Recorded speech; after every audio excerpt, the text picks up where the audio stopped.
वसुदेव सुतम देवम कंस चाणूरमर्दनम देवकी परमानंदम कृष्णम वंदे जगत गुरु।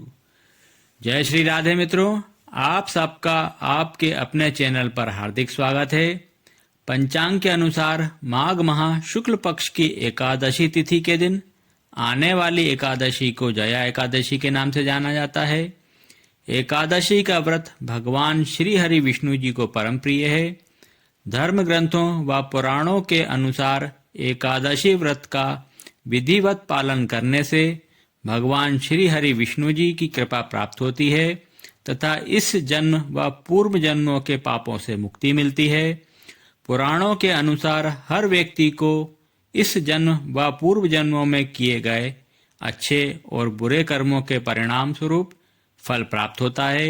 ऐसे में अपने किए गए पाप कर्मों के कारण मानव को प्रेत और भूत पिशाच जैसी पाप योनियों को भोगना पड़ता है। ऐसे में जो व्यक्ति माघ माह शुक्ल पक्ष में आने वाली जया एकादशी का व्रत धारण कर शुद्ध भाव से भगवान विष्णु जी की रौली मौली पीला चंदन पान अक्षत तिल पीले पुष्प धूप दीप नैवेद्य में ऋतुफल व मिष्टान का भोग लगाकर व तुलसी दल अर्पित कर भगवान के विविध नामों का जाप करते हुए विष्णु चालीसा विष्णु सहस्त्र नाम का पाठ एवं जया एकादशी की कथा पढ़ या सुनकर कपूर और घी से युक्त दिए से आरती करता है, उन्हें इन पाप योनियों में नहीं जाना पड़ता है।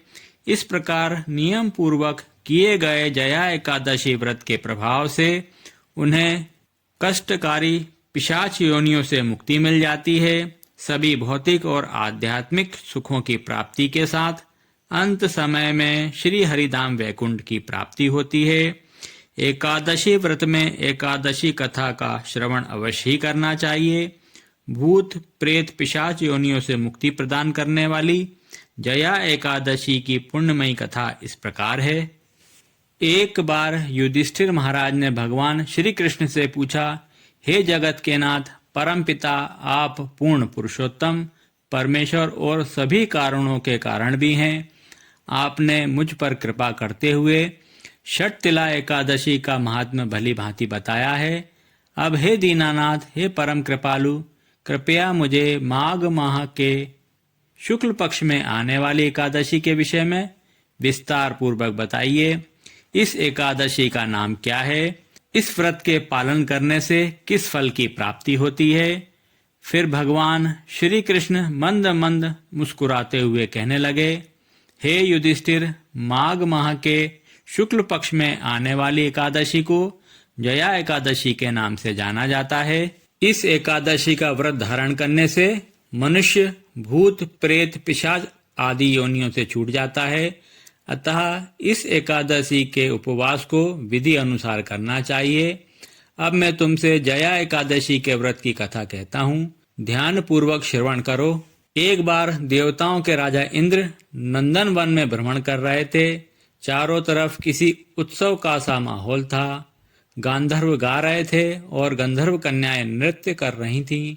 वहीं पुष्पवती नामक गंधर्व कन्या ने माल्यवान नामक गंधर्व को देखा और उस पर आसक्त होकर अपने हाव भाव से उसे रिझाने का प्रयास करने लगी। माल्यवान भी उस गंधर्व कन्या पर आसक्त होकर अपने गायन का सुर ताल भूल गया। इससे संगीत के लय टूट गई और संगीत का सारा आनंद बिगड़ गया। सभा में उपस्थित देवगणों को यह बहुत बुरा लगा। यह देखकर देवेंद्र भी रुष्ट हो गए। संगीत एक पवित्र साधना है, इस साधना को भ्रष्ट करना पाप है। अतः क्रोधवश इंद्र ने पुष्पवती तथा माल्यवान को शाप दे दिया। संगीत की साधना को अपवित्र करने वाले माल्यवान और पुष्पवती, तुमने देवी सरस्वती का घोर अपमान किया है। अतः तुम्हें मृत्युलोक में जाना होगा। गुरुजनों की सभा में असंयम और लज्जाजनक प्रदर्शन करके तुमने गुरुजनों का भी अपमान किया है, इसलिए इंद्रलोक में तुम्हारा रहना वर्जित है। अब तुम अधम पिशाच असंयमी का सा जीवन बिताओगे। देवेंद्र का शाप सुनकर वे दोनों अत्यंत दुखी हुए और हिमालय पर्वत पर पिशाच योनि में दुख पूर्वक जीवन यापन करने लगे। उन्हें गंध, रस, स्पर्श आदि का तनिक भी बोध नहीं रहा था। वहीं उन्हें असहनीय दुख सहने पड़ रहे थे। रात दिन में उन्हें एक क्षण के लिए भी नींद नहीं आती थी। उस स्थान का वातावरण अत्यंत शीतल था, जिसके कारण उनके रोए खड़े हो जाते थे, हाथ पैर सुन्न पड़ जाते थे, दांत बजने लगते थे। एक दिन उस पिशाच ने अपनी स्त्री से कहा, न मालूम हमने पिछले जन्म में कौन कौन से पाप किए हैं, जिसके कारण हमें इतनी दुखदायी यह पिशाच योनि प्राप्त हुई है। पिशाच योनि से नरक के दुख सहना कहीं ज्यादा उत्तम है। इसी प्रकार के अनेक विचारों को कहते हुए अपने दिन व्यतीत करने लगे। देव संयोग से एक बार माघ माह के शुक्ल पक्ष की जया एकादशी के दिन दोनों ने कुछ भी भोजन नहीं किया और ना ही कोई पाप कर्म किया। उस दिन मात्र फल फूल खाकर ही दिन व्यतीत किया और महान दुख के साथ पीपल वृक्ष के नीचे विश्राम करने लगे। उस दिन सूर्य भगवान भी अस्त हो चले थे। वह रात इन दोनों ने एक दूसरे से सटकर बड़ी कठिनता से काटी।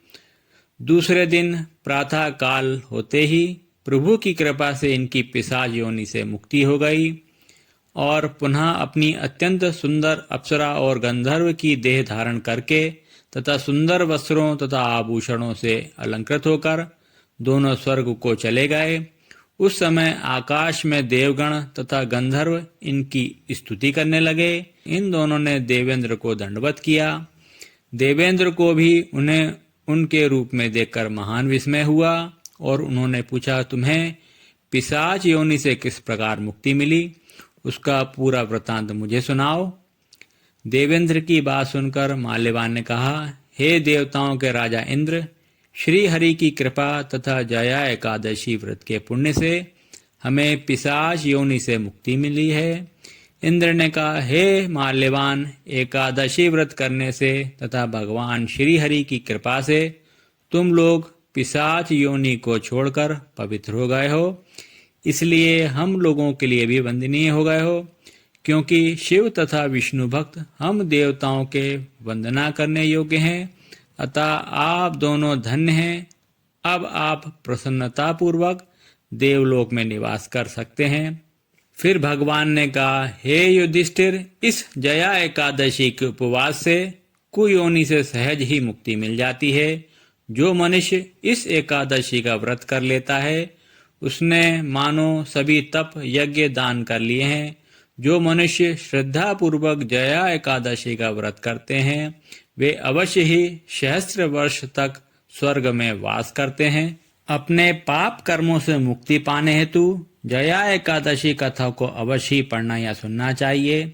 इससे भगवान श्री हरि विष्णु जी आप सबकी समस्त मनोकामनाएं अवश्य ही पूर्ण करेंगे। धर्म प्रेमी बंधुओं, अगर आपको यह वीडियो उपयोगी लगा हो तो कमेंट बॉक्स में करुणामयी बरसाने वाली श्री राधे रानी के श्री चरणों में राधे राधे नाम की हाजिरी लगाकर वीडियो को लाइक व शेयर कर चैनल को सब्सक्राइब कर लीजिएगा। धन्यवाद। जय श्री कृष्णा, जय श्री राधे।